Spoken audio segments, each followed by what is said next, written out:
right, go ahead and grab your seat. Start with a slideshow.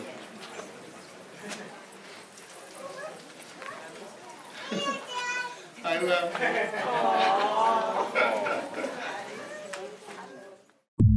When I was 22 years old, I graduated from the University of California, Santa Barbara with a degree in pharmacology. My parents wanted me to be a doctor, but in my heart, I was always a musician. Just at that moment, I turned the page to see, right on cue, a centerfold that said, "No one shoots weddings like Rocky Gunn." I knew this wedding photographer, this man who's now featured on a spread in the most famous magazine in the world. It was as if the universe was giving me an unforgettable sign. It was something I couldn't ignore, so out of curiosity, I pursued him, and I became his assistant and friend.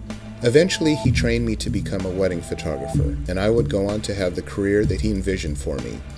He told me and said to others, "Gary Fong is going to change the world of photography." Wedding photography has made me wealthy beyond anything I could have ever dreamed of. I get to travel the world, performing in front of live audiences as I teach techniques on how to see and change light. The products I've invented are seen everywhere and are used in NASA missions.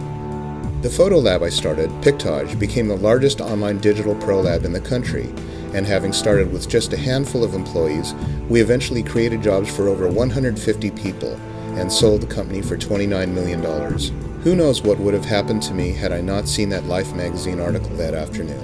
Rocky inspired a dream in me, one that I'm proud to say I've fulfilled, and now it's my turn to pass on that legacy. My cup is overflowing, and it thrills me to share my experience with so many around the world.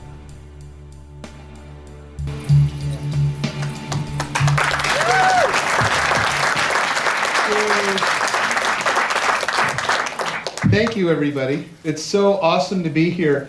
You know, this is my 27th WPPI. You think that's something? It's Dennis Reggie's 91st.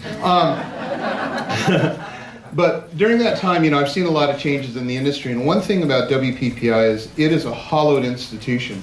Has a very, very rich history. And it's like, I told Jason Group, who runs this place, I said, this is like the Wimbledon of wedding photography, wedding portrait photography. This is like the Super Bowl. This is where it all happens. And I know many of you have seen so many changes in the industry. I'm so glad to see that I feel like the profession is actually coming back into a really, really strong position. So, wanted to start this evening by telling you about the very first WPI. It was at Caesar's Palace in 1981. So how many years is that? 34? 33, thank you. And in the very first one, it was Rocky Gunn, Monty Zucker, and Bill Stockwell. And these were the three superstars of wedding photography. There was basically, just like you have now, they were the original rock stars, except they came in wheelchairs. So this is the very first, the second WPI. It had gotten so big that it was featured in Life magazine. And in this, you can see in the background, there's Rocky Gunn, and he's talking to an audience at WPI. And it was called Wedding Photographers International. And they were talking about wedding photography and a convention in Caesar's Palace. Actually, what they did was they had a boxing ring, and they had the three guys kind of pretend to have a boxing match. So Rocky Gunn was one of the superstars, and his style was to shoot environmental portraits. He basically would put brides on atop of a hill-covered, snow-covered mountain, or he would put them out on a rock in the middle of the ocean. He'd literally carry the bride out because he was very dramatic in that way. Monty Zucker, also a friend of mine, did that style of portraiture. I used to kid him and say, you know what, it looks like you're photographing twins in a womb. He'd wrap them all basically up really close to each other, and just a really great sport. Unfortunately, you know, he found out that he had terminal cancer, and I called him up and I said, you know, Monty, why don't we just have a going away party? And he actually took that job. So anyway, but these were two people with completely separate styles, separate camps. While all this is going on, back in 1982, June, I had no idea anything about photography. I was a musician. I was writing my first album. I was a songwriter and recording artist, and then I played all these different parties, frat parties and everything like that. But my parents wanted me to be a doctor, just like any Asian American only child of immigrant parents. I was born to be a doctor from the day I was, conceived or whatever. And so that was just basically going to be my fate. And I also knew that as a musician, I didn't think I was really good enough to ever be like that big. So I knew that I'd be struggling. So I kind of swallowed that fate and figured that I would just be a doctor. So I graduated from the University of California, Santa Barbara, with a degree in pharmacology, which is drug engineering. And there's only 13 graduates per year in the country with that degree. And in the course catalog, it says that it has 100% placement into medical or graduate schools. And I thought, that's great, I'll go in. The year after I graduated, it said virtually 100%. Because what happened to me was, and this is the weirdest story, and I'll get into it, I met this guy right here, Rocky Gunn. Now, he was such a superstar that I was having dinner with my friends, and I said, you know what, if Rocky were here, there literally would be a crowd of people going down the lobby carrying him over their heads. So there were people who'd take a bullet for this guy. Anyway, so this is a very interesting thing. He had a song in the top country, he was a top country artist. He was one of the teen stars. It was a song called Grizzly Bear. And so I heard that play at his thing, but he was also in the movie Kung Fu. And he was the, well, I'll just play you the clip. Who are you? I am Po, lowly priest from Hunan province. And you? I am Kwai Chang, also priest of Hunan. That's Rocky. That's Rocky in the center. So, he doesn't say a word in it, right?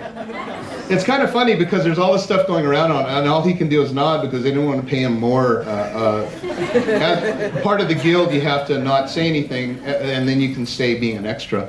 But anyway, so I knew this guy when I was a little boy. My mom worked in a Korean restaurant, and Rocky was the guitarist that was there, and he was a very, very charismatic singer. And then I found out later that he's in the Kung Fu television series, so he's an actor, and I was into martial arts. So out of the blue at age 14, he comes to my karate school, and he's teaching. And I went up to him and I said, hey, Mr. Gunn, I'm Mrs. Fong's son, Gary. And he was very nice to me, very gracious. And I said, what are you doing now? And he goes, well, I'm actually shooting headshots for actors. So that's when I'm 14. We fast forward to, I'm 22 years old. I'm about to graduate, become a doctor, go to medical school, and for the life of me, I didn't want to be a doctor. It would have killed me because I'm not the type of person that can do that. I very much appreciate people who can understand and have compassion for other people in pain. Those people actually annoy me. So I didn't want to, I knew that I wouldn't be a very good doctor. So I'm sitting there and thinking, I really cannot go to medical school. And I'm a musician, and I have no idea what I want to do with my life. And I was telling my friend, I said, but when I was growing up, I knew this guy, and he was a guitarist, and then he became a martial artist, and then he became a photographer who shot headshots. And I said, this guy, it's weird. It's almost like he lived my life in front of me, before me. Everything I did, he was into. Just as I said that, I said the following sentence. And I'm flipping through Life magazine, July 1981 issue. Right at this moment, I said, I wonder what he's doing now. I'm not kidding. There it was. Full page spread. No one shoots weddings like Rocky Gunn. And I looked around and I thought there was a hidden camera. It was the weirdest thing ever. And I thought, this has got to be the universe sending me a sign. And so I pursued him. I sent letters and called, and I just basically got a call from his assistant saying, Mr. Gunn appreciates your letters. And I never saw him. But then I saw his book in a camera store, and the guy said, hey, Rocky has meetings at his studio every Thursday. Why don't you come down and say hi to him? So I did, and I came down. I said, Rocky, and he says, hey, how are you? I said, great, what are you doing now? I said, well, I'm a guitarist. And he said, oh, wow. Did you bring your guitar? I said, yeah. So he goes, why don't we go down the Redondo Beach Pier and sing some duets? So I got my Ovation guitar out. We went down to the Redondo Beach Pier, and then we sang some duets, and somebody dropped $1 in his camera bag. So he looks at me and he goes, you know what, you and I are going to make a really great team. In that article, there was one line that I'll never forget. It says, the Chinese-Irish gun who earns about $1 million annually producing his tender mini epics. So there it was. A wedding photographer can shoot on Saturdays and make $1 million a year. That's the answer to all of my things. I don't have to be a doctor. I can just shoot weddings on Saturdays and earn $1 million. So with that belief, armed with that belief, that the universe said, Gary, you must meet this man who's going to be your mentor, it was too freaky to ignore. And then the same magazine tells me that, you too can make $1 million a year. So I was like, I was hooked. If anybody told me the truth, and this I just pulled up 2 days ago, what photographers actually make, and this is the published Occupational Outlook Handbook, it's $28,490 per year, or $13.70 per hour. Nobody told me that. Had I known, I wouldn't have gone into it. I thought it was $1 million a year. So I was unstoppable. And so what I did was I carried bags for Rocky because I didn't know how to shoot. I hadn't even been to a wedding. I was a musician, but I loved the guy. I thought he was just so charismatic. And so he said, yeah, why don't you come and shoot some weddings with me? And I said, okay. So he gives me the address to his house. I drive out there and I'm in shock. I mean, it's a chain link fence in front of a 600 square foot home in Van Nuys. And I go inside and he's living in a garage. And I met his wife's boyfriend in the house. It was weird. So I said, who's that guy? And he said, oh, that's Tony. Oh, who's he? Oh, it's Kazuko's boyfriend. Okay. So we're sitting in the garage and he goes, tell me about your music and everything like that. And during this whole time, he's sitting there, he's rolling bacon, popping it in his mouth, and he goes through a half-gallon of ice cream, and he ate an entire package of raw bacon in front of me, downed with ice cream. Okay, so I thought, okay, this is not the $1 million a year that I thought. Well, he actually did make $1 million a year, but he had 11 photographers, so it was his company that made $1 million a year. He was actually a very, very bad businessman. And so he lived in this tiny house, very ramshack house. He drove this Ford Econo van, and it was actually quite depressing because I had my hopes and dreams on this $1 million a year, right? So anyway, he goes, yeah, well, let's go shoot. And I said, okay. We go into his Ford van, and he's turning right, he's turning left, and all these lenses are banging into everything. It's like he's got a 40 millimeter Hasselblad T-Star Distagon, which is about a $4,000 lens back there. And anyway, we get to the church, and the groom comes bolting out of the church. He goes, oh my God, the actual Rocky Gunn is here. This is amazing. You came to our wedding. This is awesome. We're going to go take pictures. And he spins around. He runs back into the church. And I thought, yeah, I mean, I'm a fan too, so I can understand the enthusiasm of this groom. But Rocky looks at us and he goes, gentlemen, today, the entire day, we're going to speak in very hushed tones, and we're going to move at double time. I'll explain later. So I thought, okay, this is weird. So this is my first wedding, right?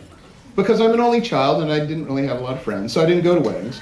And so we get there, and it's like the most depressing day I've ever seen. It was like a funeral. Everybody was quiet and sad and solemn, and so we're just kind of going around and going through the day, and I just thought, wow, this is really a crappy job. And we get to the group photos, and sitting in the aisle was one of the bridesmaids. And she has her bouquet right here, just like this, and she goes, I don't care what that photographer says, I am not getting out of my chair. This is ridiculous. I'm not taking any photos. Rocky hears that, and he turns around, and he just stares at her, and he looks at her like a movie director would with a square, and he goes, oh my God, Julie, the lighting on you is so beautiful. And it was a church with fluorescent lights overhead. And he goes, Gary, isn't that beautiful? And he kind of pokes him in the ribs. I'm like, yeah. So he goes, everybody, can you all crowd around Julie, please? And, Julie, don't move, just stay there. And everyone crowd around. And so he got the bridesmaids in, he got the Julie's family and, and all that. And she starts perking up. And he goes, okay, everybody, let's go up to the altar and let's finish the group photos. And up she goes, and away she goes, and she's now taking photos. And I thought, oh my God, this guy is the bridesmaid whisperer. So I thought, this is just, Anyway, so we're at the reception, and I find out that the groom's mother had been killed the night before in a car accident. Julie was the groom's sister. So her mother got killed last night, and she's having to go to this wedding. But the groom's family, out of consideration for the bride, with all the planning and everything like that, said, you know what, we will mourn the day after tomorrow. Let's just get through this wedding, and then let's go through that. Obviously, Julie didn't like that, so that's where the whole thing came from. So I go up to Rocky, and I said, I cannot believe that you knew that the groom's mom died the night before. He goes, what? He did? She did? I said, yeah, you didn't know? And he goes, no, I didn't know. I said, but you told us to be real hush, and it was important to work at double time. He goes, oh, yeah, no. I knew the groom was in grief. I just didn't know it was his mother. I said, well, how did you know he was in grief? He was so happy coming out of the church. He goes, oh, yeah, he looked happy, but he had a rage in his eyes. And I was like, wow, this is Yoda Zen master stuff, This is human psychology of the highest order. And so I thought, you know what I'm going to do? I'm going to do nothing but watch this guy think and move. And I learned how to take 40 people from left to right and learn everybody's names. He would go, hey, Bill, I need you to move to the left just a little bit. Okay, Ralph, come forward. And he would go like that. And it was like a magician. And so I didn't shoot. And people always ask me, what's the best way to become a really good photographer? Here's my advice. Carry bags. Do not shoot. Don't shoot, just carry bags. Why? Because if you're shooting, you're so worried about the shots you're getting, you're missing everything that person's doing.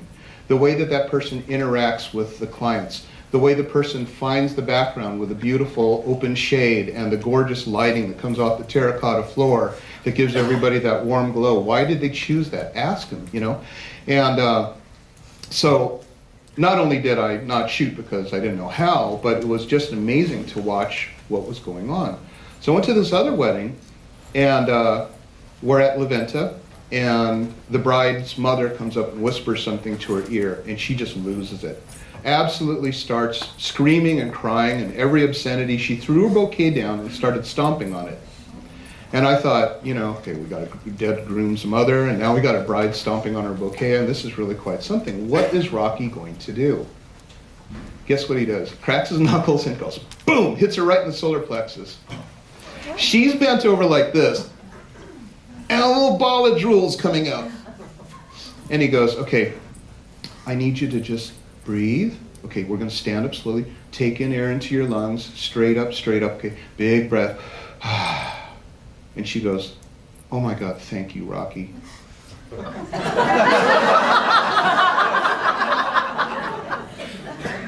So, now I know. Your bride loses it, punch her in the stomach.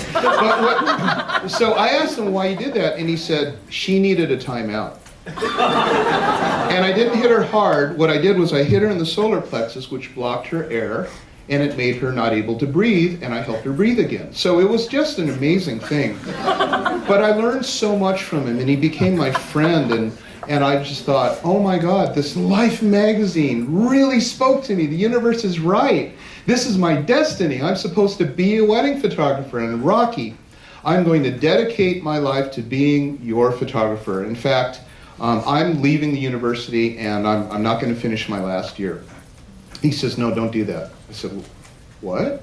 He goes, no, you are going to do something completely different than me. It's going to be bigger than me, and it's going to be something that's going to change photography. I'm like, I haven't even shot yet.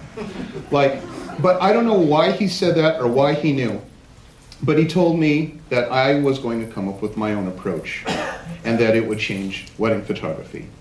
So I went back to finish my last year in college, really felt hurt and rejected because I wanted to be out there shooting and punching brides, and throwing flower girls down cliffs or whatever. I wanted to be part of the action. And then at midnight, his studio manager called me and he said that Rocky Gunn died. It was April 28, 1983. He died of a heart attack while playing basketball. And just like that, I was all alone. I had no mentor, and I had very little money. I had $254 from the University of California for not taking my full course load. And I didn't know what I was going to do with my life. I didn't have my teacher anymore. And I really didn't know how to shoot, but I mean, I did because he did so much training, and he taught me how to meter and everything like that. So I go to my parents and I say, you know what, thank you for the degree and everything like that. And yes, but I'm not going to be a doctor. I'm really sorry. I'm going to be a wedding photographer. Life magazine told me so, right? And so, my mom said, no, yes, you're going to be a wedding photographer to pay for medical school. No, I'm not. I'm not going to do that. Okay, well, you're going to be a wedding photographer and a doctor. I said, I'm never going to be a doctor, Mom. And so she blew up in a restaurant, and we silenced the restaurant, and anyway, that was that. And but my dad said, you know what, son, we'll let you do that, but you have to earn as much money as a doctor in your very first year. Okay, so $100,000 a year, first year in wedding photography, got it. I moved back into my bedroom because my parents, we grew up in a lot of poverty, and if you ever have read my book, The Accidental Millionaire, you'll hear about my stories about sleeping underneath the stairs at a police station because I wanted to simulate the homelessness I knew I was soon to face at 10 years old. I was very, very afraid of being broke. So I moved in to this bedroom, threw away my bed, and put a sticker that said, MasterCard and Visa, welcome here. And I spent a lot of time sitting in that room in front of that K-Pro 2X computer wondering, how am I going to get customers? And then once I get the customers, how am I going to make a lot of money? Okay? And you know what I came up with? Charge very little to do the job, build the order by doing a really great job and selling the images as prints one at a time. I sold using the a la carte system, and it worked beautifully. So, how do you sell more prints? Back in those days, we had proofs, and every photographer charged $295 for 28 by 10s in an album. No one charged $305, no one charged $299. I'm not kidding. It was the most homogeneous pricing I had ever seen. No one dared charge over $295. Well, I had to shoot 300 weddings or 400 weddings in order to make as much as a doctor. And my first year, come on, this is ridiculous. So I thought to myself, how am I going to build this order? And I came up with this thing. I took, this is out of full desperation, by the way. It's either that or go to medical school, and Life magazine was wrong. So I took scrap paper, folded it in half, put a staple in it, and then I started sketching out layouts. And I put together, I'd say like maybe the bride on one side, the bridesmaids on the other, and I would say, this is just my suggested design. Cross out all the ones you don't want, and then I'll make your book. I called myself Storybook Weddings because I wanted to specialize in books that told a story. And so therefore, I was not just a photographer, but an album designer, and I would lay everything out. So it would be the bridesmaids on one side, and then if they didn't want the bridesmaids, then of course the groups would go on the other side, and the whole page, the left-right relationship of the book would fall apart. And it worked like a charm. Working out of my parents' homes, in my very first year, I booked and shot 49 weddings, which is a miracle. But you know what, though? Someone told me that if you're desperate enough, you yourself could assemble a Ferris wheel in one day without any tools. And that's basically what I did here. 49 weddings. I earned $64,190 working out of my parents' bedroom in 1985, a $1,310 average order, which was unbelievable. And I got profiled in this magazine, in the newspaper. They said at 24, this photographer is married to his business, and it says there he earned over $64,000 in his first year, and he expects revenues to be over $120,000 next year, which it was. The next year I booked 63 weddings. I earned $121,900 that year for a $1,923 average. Everybody was earning $295 per wedding, and I got that, which it was. The next year I booked 63 weddings. I earned $121,900 that year for a $1,923 average. Everybody was earning $295 per wedding, and I got that in 1986.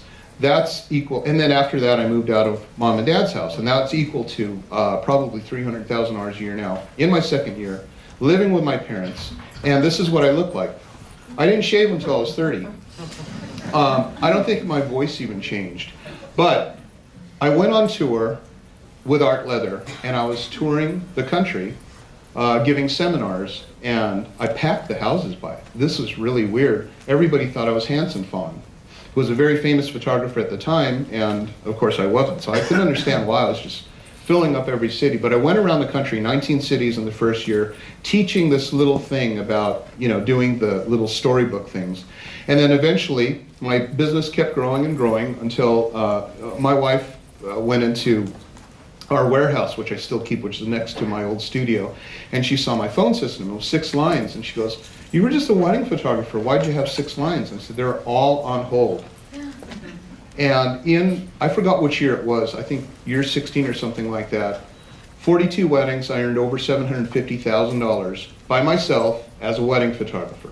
And I'll talk a little bit about that, how that happened in rave marketing. Can that happen today? I truly believe that it can. I'm going to show you stuff that's going to blow you away, and you'll go, "My God, why didn't I think of that?" But this was my studio for a number of years, and then I had eventually made 3 different studios. 1985, 6, things were very different. We shot Hasselblad cameras, and there was only 24 shots per roll. And every roll, you had to roll like that and lick it, and so that you would glue it and everything like that. But the most amazing thing about the Hasselblad cameras is it had no meter. So what I would do, and I was trained this by Rocky would walk up to a situation and go, okay, 64. I'm like, what? And he'd walk up and he'd go, this is 255.6. And he would announce his aperture and shutter speed out loud, and he would do it. And I said, "Do you have a meter?" "Nope." "How do you just do this and look at the light and understand what aperture we're at?" And he said, "Because you know when a room's 72 degrees or 69 degrees, right?" I said, "Yeah." He goes, "Eventually you'll learn to feel the light, and you'll know how much." And you know what? For the first 12 years, before I switched to 35 millimeter, I shot without a meter. And there was so much skill in this, and I wasn't alone. A lot of people shot Hasselblads. A lot of people shot without meters. That amount of skill is so incredible that in those days, people didn't dare shoot weddings like they do now. They would always say, "Well, what happens if I mess up? What happens if I screw up? I'm terrified." Because in those days, we would shoot a wedding and not see it for about 7 to 10 days because it had to be processed and proved. So we could have blown the entire thing, not known about it, and then it's too late. It's like being a pianist and playing your entire performance and not being able to hear it for a week. We were magicians that knew how to capture that image. We were sure of it, and we could deliver that a week later, and we knew if there was a broken shutter blade in that lens. That's the level of skill that we had back in the 80s. And yet, you would think, man, these guys had to charge an incredible amount of money because they're wedding photographers. And back then, wedding photographers were the lowest people on the totem pole. I mean, it was embarrassing to say you were a wedding photographer. And I remember when I used to, drive the cars that I did and had the house that I did, someone said, "You're a drug dealer, aren't you?" I said, "No, really, I'm a wedding photographer." "No, you're a drug dealer." And the reason why nobody charged more or made more was because they were all afraid of charging more. And this is all echoed in my 27 years in this industry. As long as I've been here, things really haven't changed. It's a mindset of what we think when we go into photography, and we're going to end on this with the cure. But I was really, really handy with the camera. Not only could I meter in my head, but I did these double exposures. Do you realize how hard it is to make a diagonal double exposure? I'm not asking you if it's a good idea. I'm just saying, do you realize how hard it is to mask off a diagonal? And remember, it was the bottom left I shot, and I got to shoot the top right, take it off, and then maybe a few minutes later or an hour later, shoot it, but also have the metering. This isn't Photoshop. This is straight out of the camera. And then have this wonderful picture of the couple in the heavens, they're dead or something, and looking down at themselves on that, you know, or the bride, it's just this ghost bride that's kind of, you know, hovering around. It was all the rage. Took a lot of skill, and it was a fad that we laugh at now. But back then, it was really serious stuff, and everybody did it. It doesn't make any sense, but we thought all the brides wanted it. I thought all the big photographers did it, and that's why I did it. But what happens is, if we all do the same thing, then we enter a price war. And the only way for us to exit that price war is to be able to be in a strong negotiation position. So, my question is this. Why are photographers like a herd of sheep? They go with the crowd. What's a bunch of sheep called? A pack? Flock. Flock of sheep, right. Flock? Seagulls? Herd, thank you. I just did it, herd of sheep. Anyway, so why are they like that?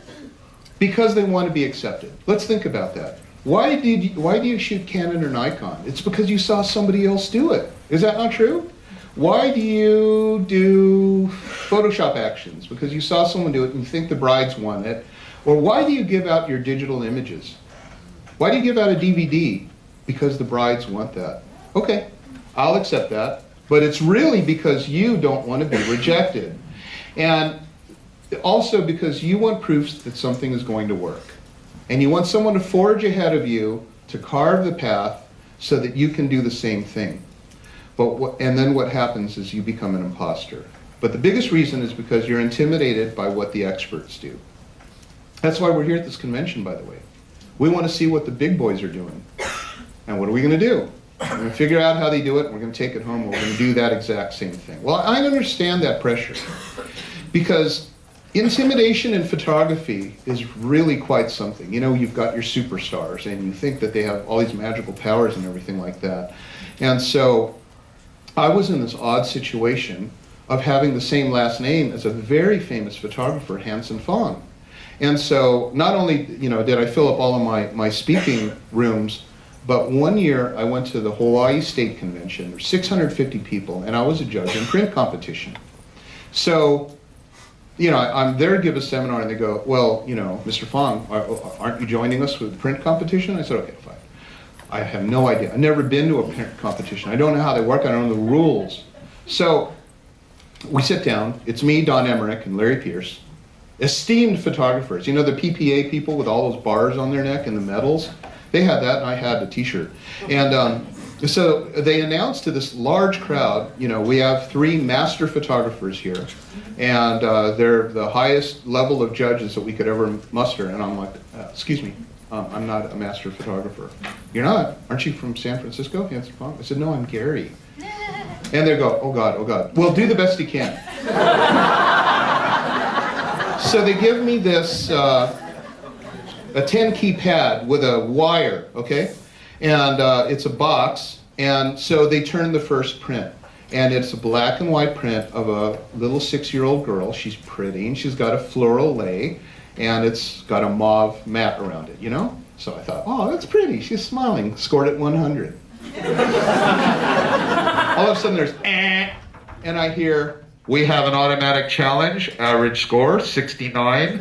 Gary Fong scored at 100.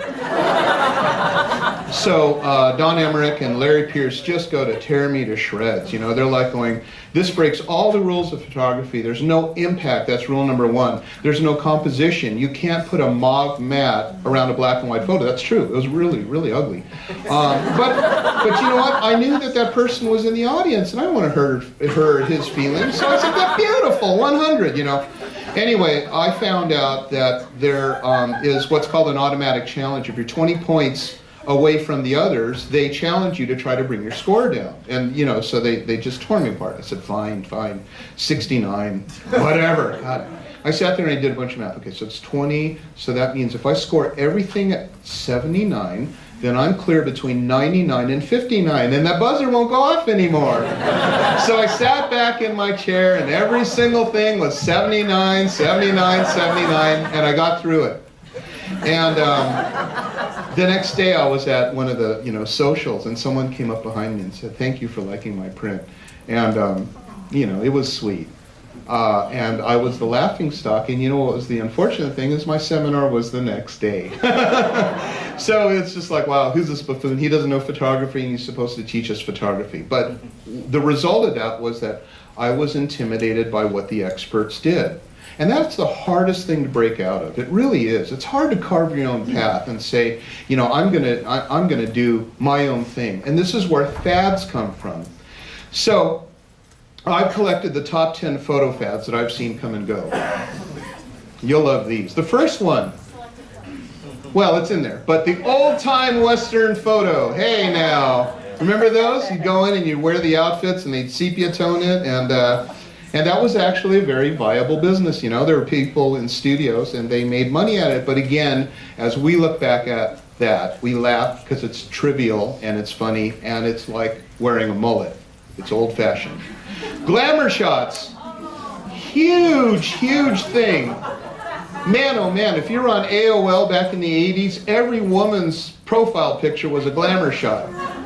And soft filter, and just makeup beyond belief, and all the stuff. And so I looked this up on the internet, and I got this collection. And then of course there's selective color. Okay, we're all guilty of maybe trying it once, but I did a search and I found this, So selective color is when you take a color photo and you black and white the entire groom, but you leave his rose red. Woo! That's so cool. It's artistic, and man, it really brings back the memories. How about wedding party jumping in the air? That worked for a lot of people, and it didn't really work for me because Dennis Reggie was my best man. I didn't want to see him jump. It's just kind of, I didn't want to put him through that. But, and that's maybe come and go. But this is a current one. A lot of people do it. Vintage couch in a field. You know what? I did a search, Google image search for that. Look at how many pulled up. 5.2 million results, and every single one of them look like that. And I'm amazed at it. And I say, I'm a couch photographer, and I use people as props. What differentiates you from the other vintage couch in a field photographer other than maybe your couch is cooler? Or something, I don't know. But I do know that this girl in my town in Canada started adding a chandelier, a dresser, and a manual typewriter. And she got, a little bit more business than others. So how about this one? Portrait of a baby hanging on a sling. I used to joke, hey, I'm here to photograph your infant. Do you have anywhere I can hang this thing? Intentional lens flare. Now, as a photographer, I'm about bringing back memories. But if I'm stopping what I'm doing to make sure that I've got that sun coming into my thing before I shoot, then I'm not responding to emotions or memories or true moments. I'm actually letting the prop guide my photography. And this is what winds up happening in fads. You let the prop become the subject, not the subject. Like portraiture on train tracks. It's everywhere. You can't believe how many search results I got out of that one. But you know what? We do that because we think that that's what the people want.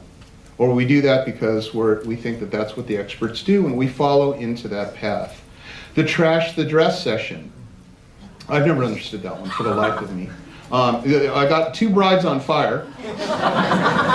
They might not be the same person, but the second person probably didn't know what they were doing like the first person, and the bride went up in smoke. You heard about that girl in Canada who died because she got washed away by a creek during a trash the dress session. And so it's, but everybody thinks that the photographer thinks the couples want it, and therefore they say, let's do a trash the dress session. And so this is what they all have in common. Every single one of those is staged. Here's another example of shots that are staged. The Kodak picture spot. They've done everything for you. They've actually said, here, point in that direction, dummy, and take the picture. And your picture is going to look the same as everybody else's because I used to work in a 1-hour photo lab. And oh wow, have I seen 10,000 of these exact same photo in the exact same spot. But that's what people do, is they stage the photos. And this has become a very big fad. In fact, it started its own industry, like the workshop with a stylized shoot. The workshop with a stylized shoot is when you go to hear a famous photographer teach you lighting, posing tips, or whatever. But as part of the marketing process, they say, we're going to have a stylized shoot with a model and a pair of models and makeup and hair and all this other stuff. And I'll set up the lighting for you and everything like that. And so what happens, and at my ranch in Canada, we've hosted these workshops. And I see it, the photographer will try to teach the lighting, and no one's listening to a word. And they're shooting, just, And then a week later on my Facebook feed, because those people tend to be friends of mine, I see on their blogs all the same shots. And it's literally in their advertising. This is samples of my work. It's no more samples of your work than the Kodak picture spot, So I don't know how many of you read my books, but I've got 2 books out, The Accidental Millionaire and So You Want to Be a Rock Star Photographer. I'm really proud of the second one. The first one was really kind of cool because it's my memoirs, and it talks about my weird, I've only told you like a little part of how weird my life became after that Life magazine article. When you believe in signs, you really go in different directions, you know what I mean? It's kind of strange. That seagull just flew by and crapped on my head, and that must mean something. It's not really true, but it kind of is true. But anyway, so I was talking to my buddies at rentlenses.com, and they're very, very good with their customer service. And I said, wow, you guys have a really nice business, and you're doing such a good job. And they said, yeah. I said, what's your number 1 lens that you rent? And he said, the white 70-200 f2.8L Canon. I said, wow, well, that only makes sense. It's a $2,500 lens. Who can afford that? And he said, but the weirdest thing is we have lowered pricing on Wednesdays, and we rent them all out on Wednesdays. I said, well, who the hell would want a 70-200 on a Wednesday? He goes, well, we call all of them to make sure that they got everything, and that it works. And he said, you're not going to believe this. I said, what? He goes, they're using them for their profile pictures on Facebook. Really, for real? He goes, yeah. He goes, that's why they rent them, so that they can hold the white lens with a long black shade, put it in their Facebook thing, and, call themselves that professional photographer. And it's really gotten bad. As you know, those of you who follow me, I'm very vocal about my thoughts about this because I love this industry. So speaking of that 70-200 f2.8L lens, this, my friend was the guy who ran Pictage, and he was the CEO of Pictage, and he says, Gary, you wouldn't believe the call we got, and it's just unbelievable. So he goes and tells me the story. He said, we had this girl send us an event, and every image was completely white, blown out white, and she's screaming at our tech support people, fix it, you gotta fix it, it's so important, I'm gonna die. And it's like, he goes, we can't. It's completely white, there's no information. And she goes, oh my God. So she goes to tell him that she got a gig flying from Florida to Central Park by an investment banker from London, and he wanted to record the moment that he got down on his knees and proposed to his girl in Central Park. She was like blogging about this, like, man, I've hit the rock star thing, I'm flying to do an event and all that other stuff. And so she wanted to be really good, okay? So she took a Mike Cologne workshop. And Mike is just a monster photographer, and this is a man who also shoots manual, and he dials in the exposures, and he did a stylized shoot.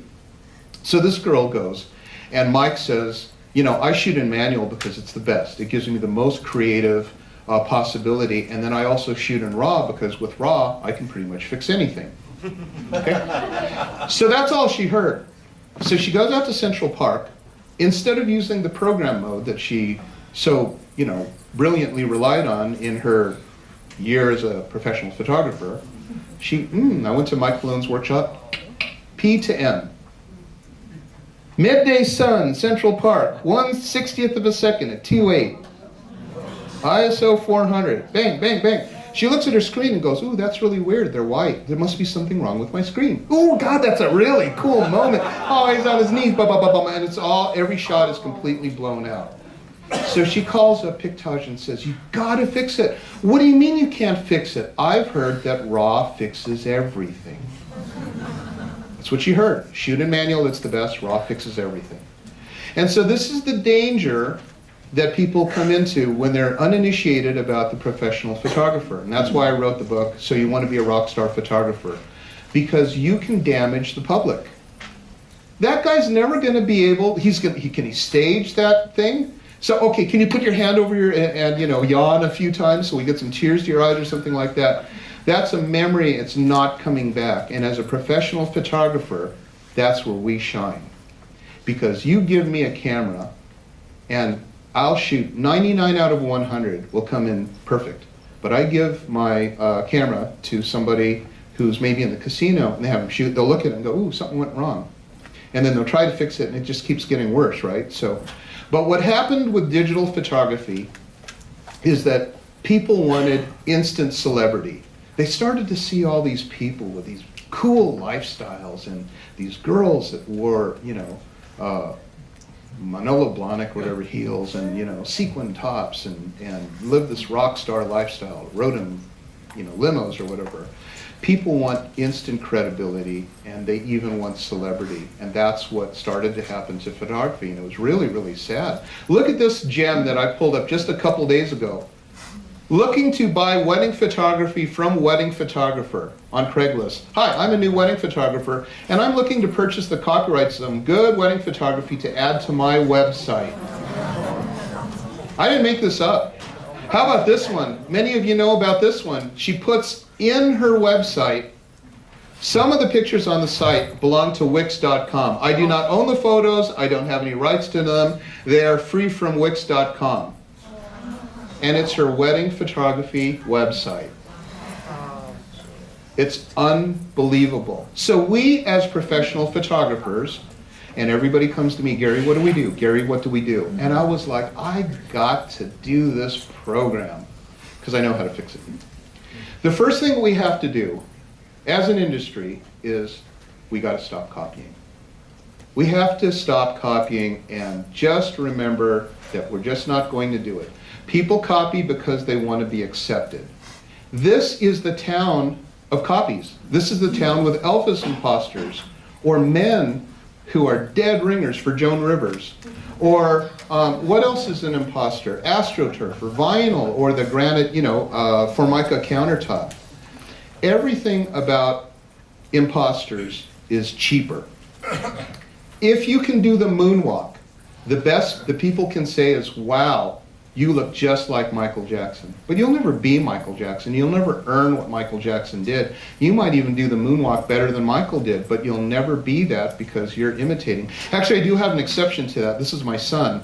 And the other day, he doesn't know who Michael Jackson is, of course, and out of the blue, he started doing the moonwalk. She was more like a beauty queen, a movie scene. What? Don't you do that?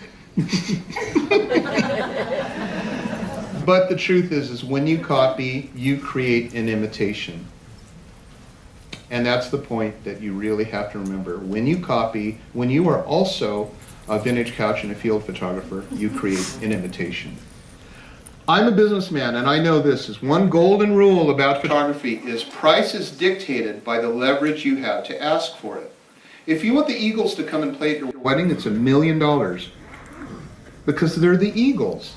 So they have leverage over the price. If you're Peyton Manning, you can charge whatever, $20 million a year to throw a football. But if you're me, you can't do that because I have no leverage. My buddy Joe Busick. Joe, are you here? I thought they were here. He's shooting weddings at $20,000, $30,000 again, which is awesome. He's flying off to France and Italy. And you know why he's shooting the bigger jobs? You know what he says is the one thing that all of the brides want when they pay him in the good 5 figures to shoot a wedding? Who wants to say out loud? You know the answer. Well, of course. But what's the one thing that they all ask for? Something original. Film. And you know what they want him to shoot? Black and white film. That's all of his big gigs. Black and white film. That's all of his big gigs. And that's exclusive, and you won't find many people like him that say, I offer a coverage where I shoot all in black and white film. That's why he commands the prices. This is the Mona Lisa, and you know what? I wouldn't hang this in my house for anything. But I have stood in a crowded room looking through a bulletproof glass cube, craning my neck, trying to get a glimpse of that 16 by 20. And if they were to say the Mona Lisa is now on sale for $1 billion, they would have so many bidders that would buy that thing for $1 billion. And I think it's ugly. But why is it so much? Because it's the only one. There are painters in Greece, I don't know if you've been around there, they paint stuff with brush strokes that look just like the real thing. You can buy it for $75 because those are imitations. And what else is an original that can't be duplicated anywhere else? It's you. You're that one thing that nobody else has until they copy you. Or you are not original once you start copying. So in business, if your client can say, well, I'll go somewhere else then, you have absolutely no leverage, and now you're engaged in a price war. Hi, I'd like to do a baby hanging in the sling session. Okay, well, I charge $150. That's a little too much. I'll go somewhere else. You see how that works? And they got 10 other people to choose from. You have to be the one who says, oh, I'm sorry, I know you can get it cheaper, but you won't get what I do. You won't get black and white film photography or whatever. And that's where, as a business, you make your money. Once you're in a strong negotiation position, never apologize for your pricing and never budge. You know, in all those years that I shot weddings, I never discounted a bit. The minute I discount anything, I'm going to be asked to discount again and again and again. And the one client that I discount gives me the workload of 3 clients who don't ask for the discount. Leverage is everything in business. Everything. In fact, I used to think, you know what would be a really great business? Selling dental floss outside a rib restaurant.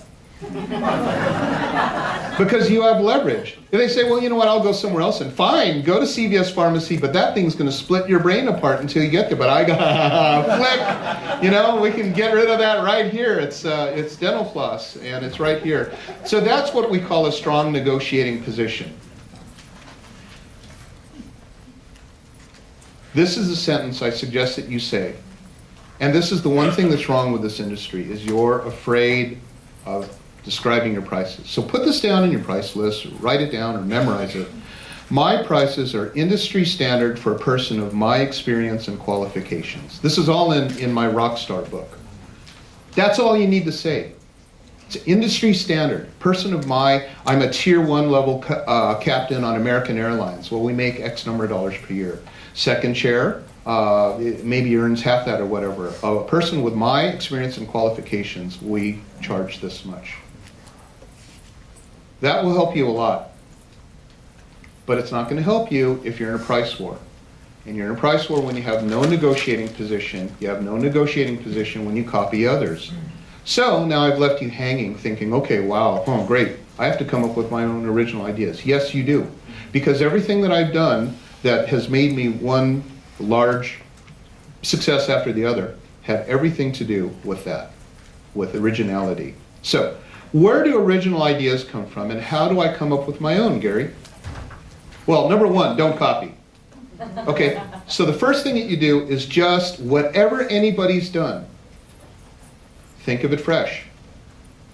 I had an experience when I was 23 years old. I met this designer, an Italian designer from Italy, and his name was Enzo. And he was a multi-millionaire. He had a yacht. He had multiple homes. He lived in a big house. And I thought, I really want to be like you. I had the boldness to say, I want to be like you. What is it that you do? And he said, well, I'm an inventor. And I said, well, what do you invent? How do you come up with ideas, original ideas on your own? How do you do that? He goes, oh God, it's much easier than you can imagine. He goes, let me give you an example. You see that suitcase that you just came in? Now this is in the early 80s. He said, yeah, and he goes, I want you to stare at that thing, and I want you to tell me how you could improve that. What's wrong with it? And I said, well, it'd be cool if it had wheels. Then I could just I wouldn't have to carry it. I'd just wheel it around. He goes, exactly, that's a great idea. He goes, what else would you do? And I said, well, if it had wheels, it'd be cool if it had a telescoping handle so that I don't have to bend down as I roll it around.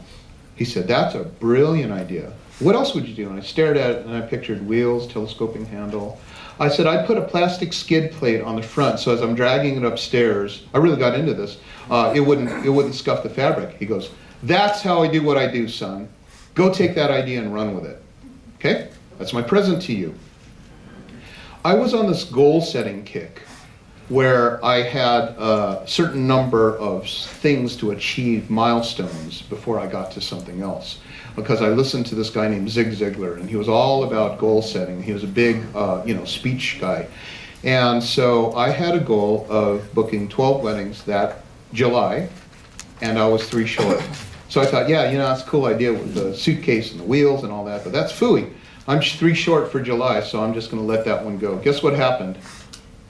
Patent came out after that, 1986. The retracting wheel luggage with a retracting handle. The rolling bag. Do you know how much money I would have made had I just done that instead?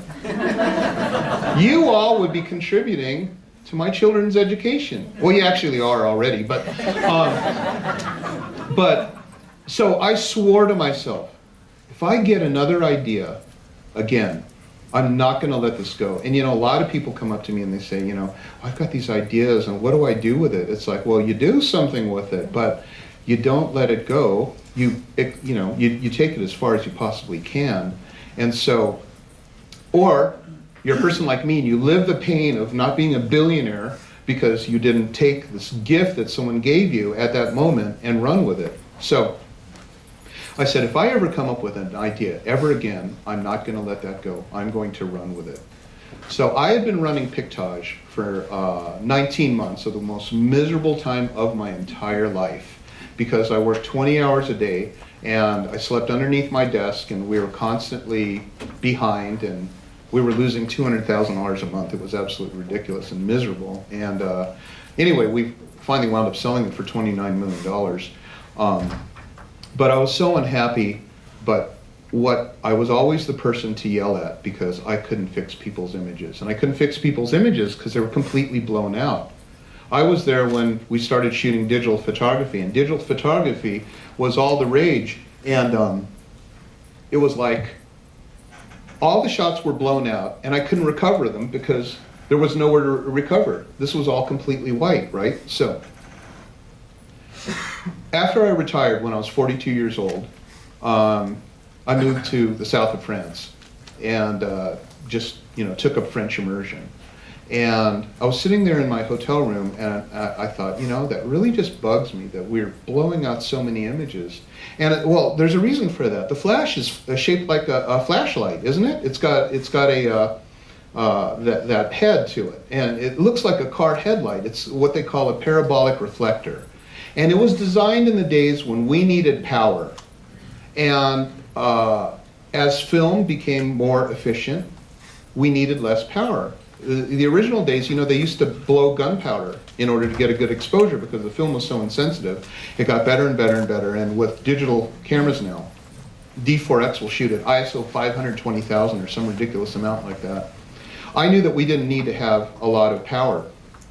So I was sitting there going, I got to come up with a solution. And I was staring at the lampshade and I thought, that's it.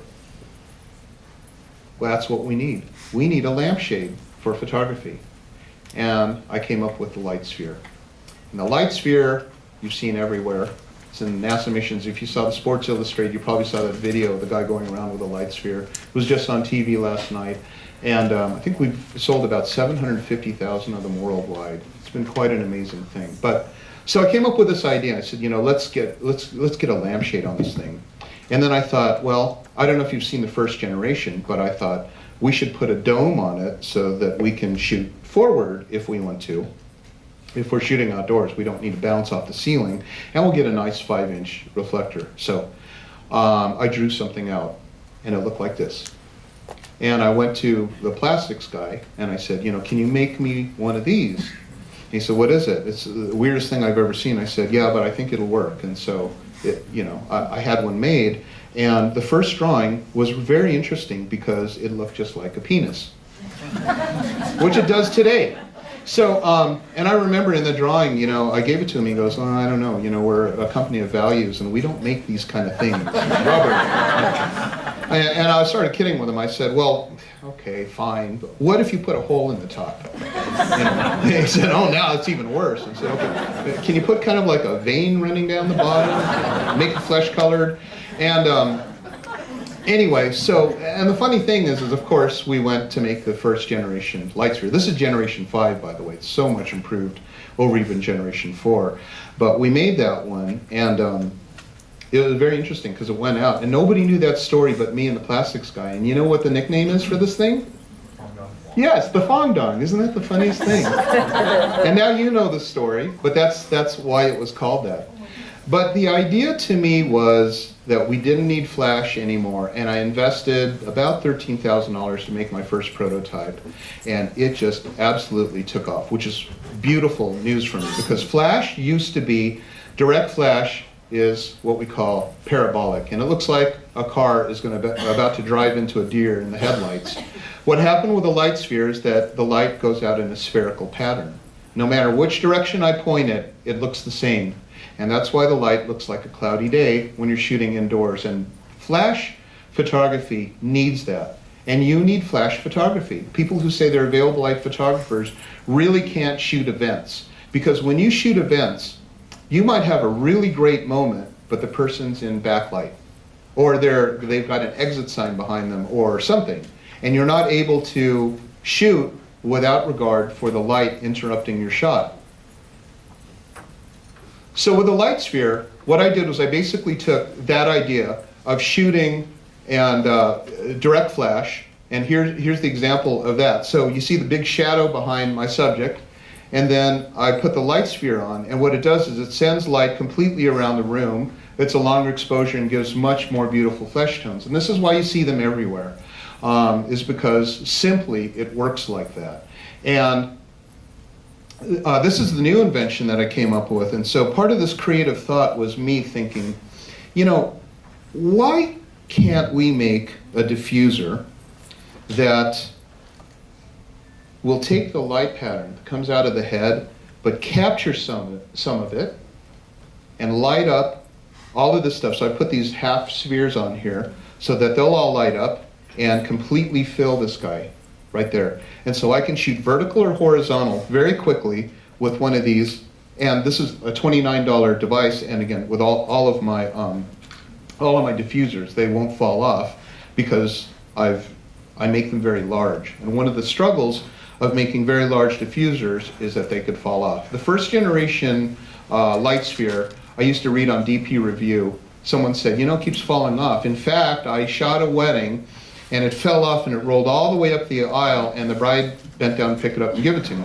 So I thought to myself, I really got to fix that. And so we've been dedicating ourselves now into the 5th generation, which fits faster than any of the others and easily goes onto SB900 or Canon 600.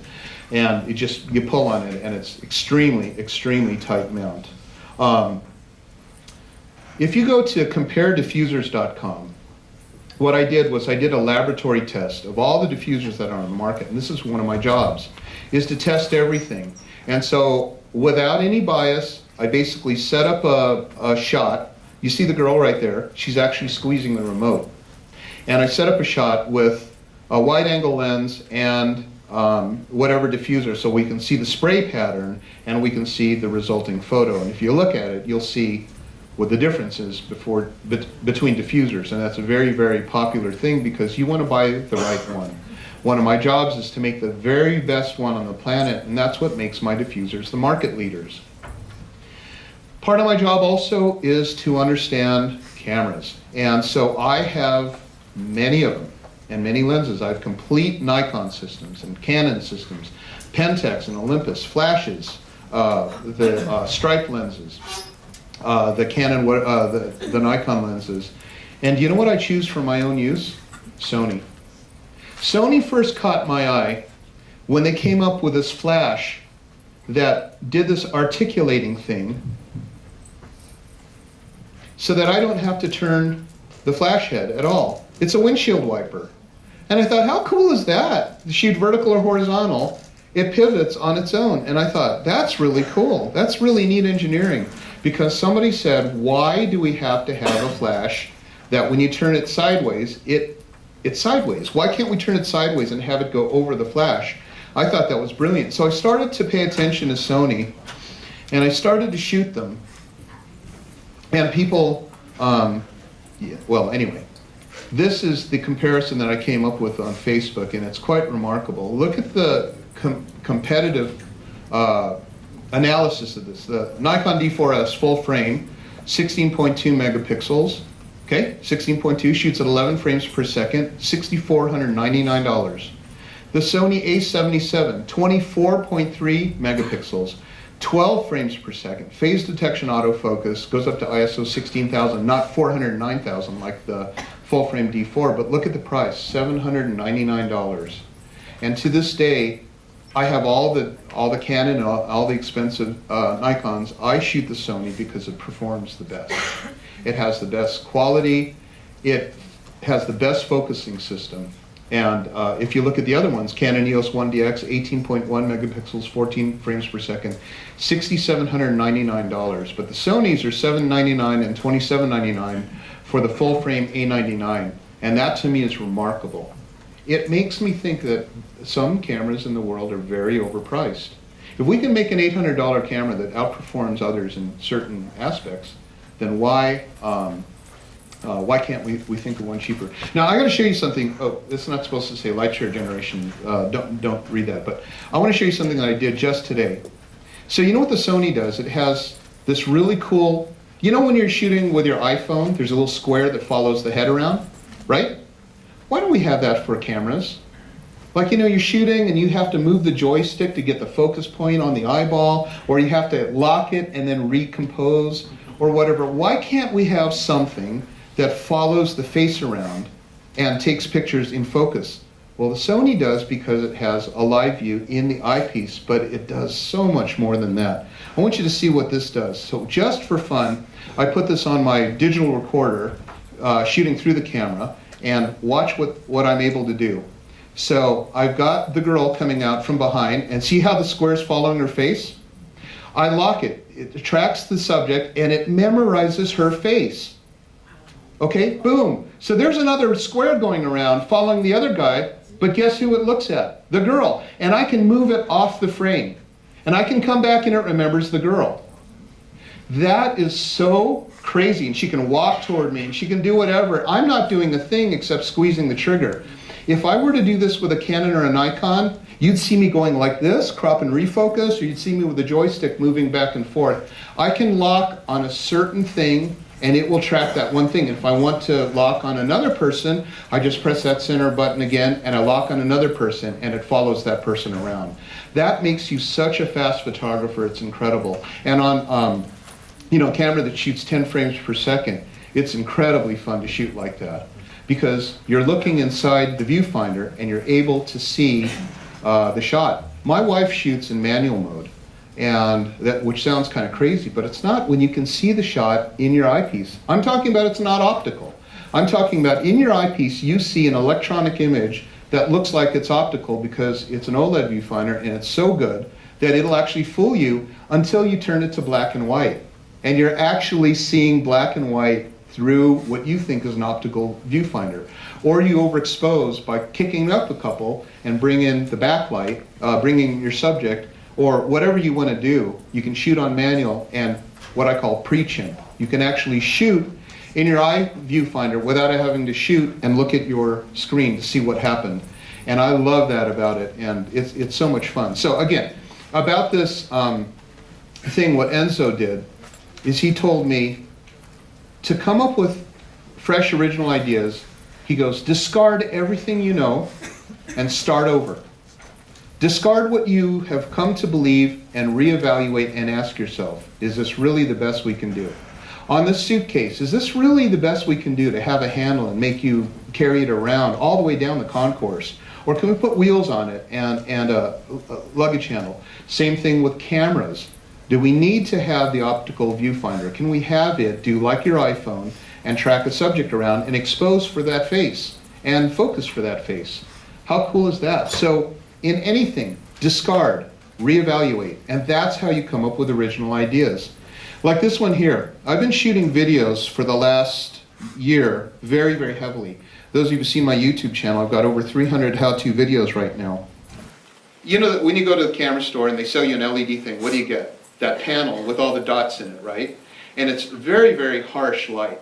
So, oh, thanks. Yeah, this doesn't have the batteries, but this is what you get. And these are expensive. And, you know, they're very ugly. And so I thought, here we go again. This is just like flash photography. It's going to make people squint. So what this does, and I thought to myself, why can't we have, oh, this one goes on, okay. So this is what we have. And this is what I had to deal with because I wanted a video light, and this is what video looks like. This is Gary Fong reporting from the accident scene at the, you know, whatever, right? It looks like that. And so I wanted to have something that would be a diffuser, and I've tried for years to make a diffuser for the panel, and I couldn't come up with one that looked decent because nothing I could do could make this thing behave like a sphere. It's flat, and I couldn't get it to go in and bounce around like I wanted it to, and it was making this kind of a light, and it just drove me crazy. I was asking myself, discard, reevaluate, throw away everything you know about video lighting and say, how can we do this better? And I thought, well, you know, the light sphere is the leading flash diffuser in the world. Why don't I do something like that? And now I put a light bulb inside the diffuser. This is now a $12 light bulb inside that diffuser. It's a housing. This is $50. You can now put your light sphere inside, a light bulb inside your snoot, or one of my snoots, or one of the light spheres, and get beautiful lighting. So what you used to have is this. And it's very, very harsh lighting. And so what happens is when you do the light sphere, you can position it around. I love continuous lighting because you can see the shot, move it around, get it right where you want, and then shoot. You can actually compose and play with your lighting while you're shooting. And I'm all about this. So if you come to my booth, I'll show you some examples. So this is LED video light, and that's what that looks like. We've seen this before. And then this is the same thing with the light sphere. It gives you that lighting, and you're shooting portraiture or videos. It's absolutely a gorgeous light. Let's look at a price comparison here. $70 for this kit and a light bulb to get off-camera flash. It's $1,200 for me to put a speed light and a radio system together to get that exact same look for off-camera flash. This is revolutionary, and this came as a result of me asking myself, discard and reevaluate. What can we do better than what we have out there? These things are really cool. These are these little color lights, 20 bucks on Amazon, and I started to goof with them because now I can shoot colored backgrounds. I put one snoot with a light bulb in front and color background in the background, and I can use these color LED bulbs, and check this out. I just basically put one of those bulbs on the background, and I get that type of a look. And then I go over, flick the remote, turn it into blue, and then I get that. It's so much fun. You get the same type of dramatic lighting that you would with studio lighting, but you get it for under 100 bucks. Come and see us in booth 1744 in the other ballroom, the one that's outside this building, and we'll do all kinds of demos and show you our newest and latest stuff. Now, I'm not saying that this is better than flash because you need flash. This portrait lighting is really only good for up to 6-8 feet. Outdoors, if you're shooting high-speed sync, you can basically turn daytime into night by shooting high-speed sync with one of my snoots. And that's fun, because when you're shooting outdoors, you can make this beautiful type of lighting. This is done with my speed snoot, and off-camera flash with a snoot is beautiful. Off-camera flash is so much fun when you're doing snoot, because you can take the ugliest room and turn it into a very dramatic thing. And I have something on YouTube called the Ugly Room series. I also have something where I call the white balance reversal technique. You can learn about this on my YouTube channel, where I do a custom white balance with a color piece of plastic, and then I freak it out and then I make the world change colors. This is something that you can't do on Photoshop. So this is the Gary Fong YouTube channel.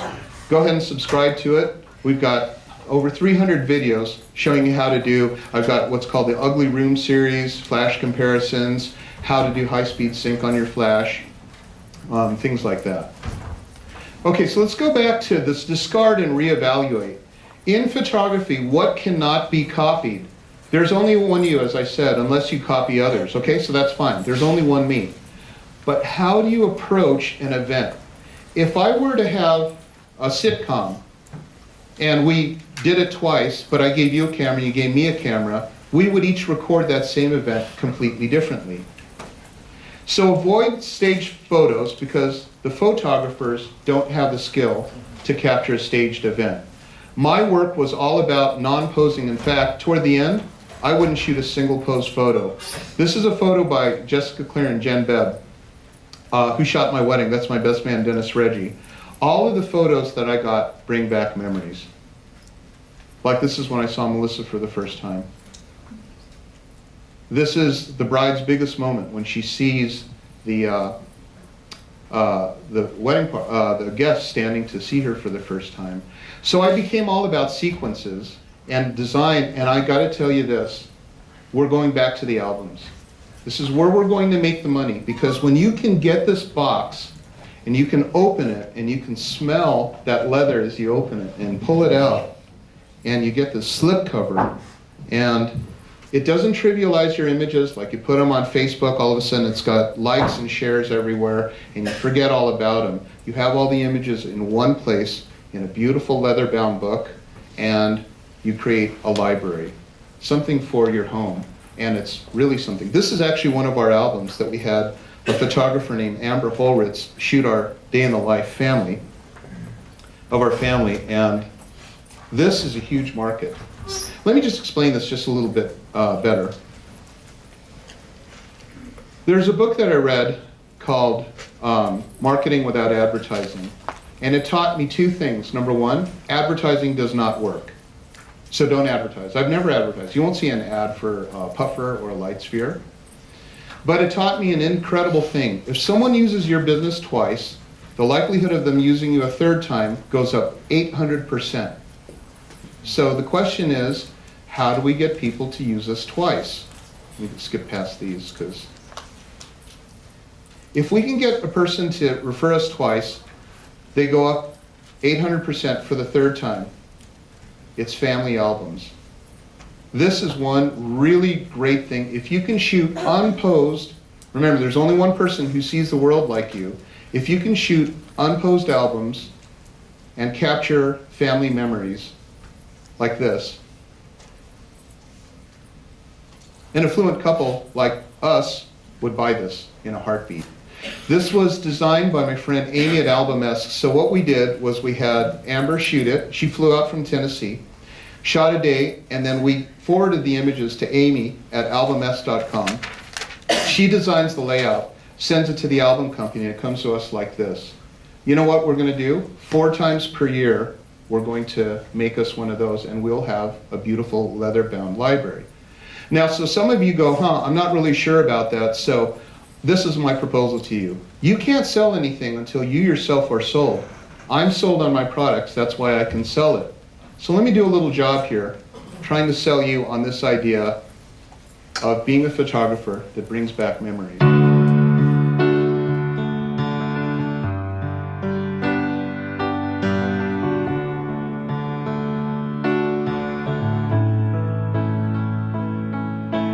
I don't wanna miss a single moment of your life. I'm afraid to even blink and miss a smile that might go by. You always amaze us with the things that you'll do next, and I don't want this to ever slip my mind. Babies, you surround us with your laughter and your games, but as time goes on forever, we'll just all keep growing old. And though I love the feeling, it's these moments we'll forget, and I know that time won't come back once it's gone. In time, we will always be together. In time, this will all just mean a lot. In time, we will treasure every moment. In time, even after we're both gone.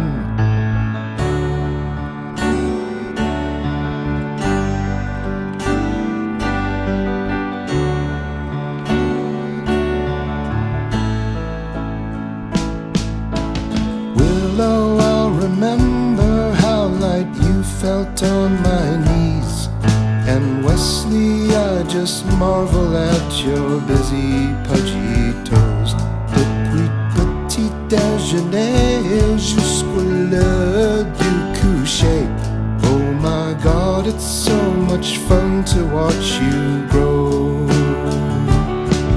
In time, we will always be together.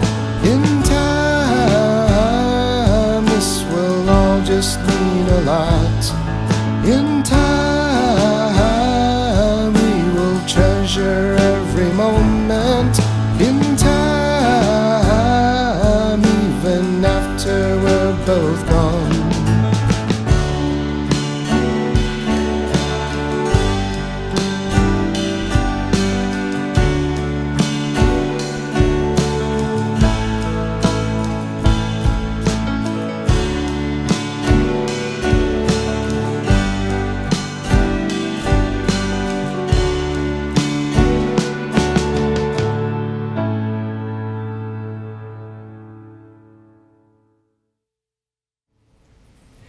I waited until I was 50 to have kids.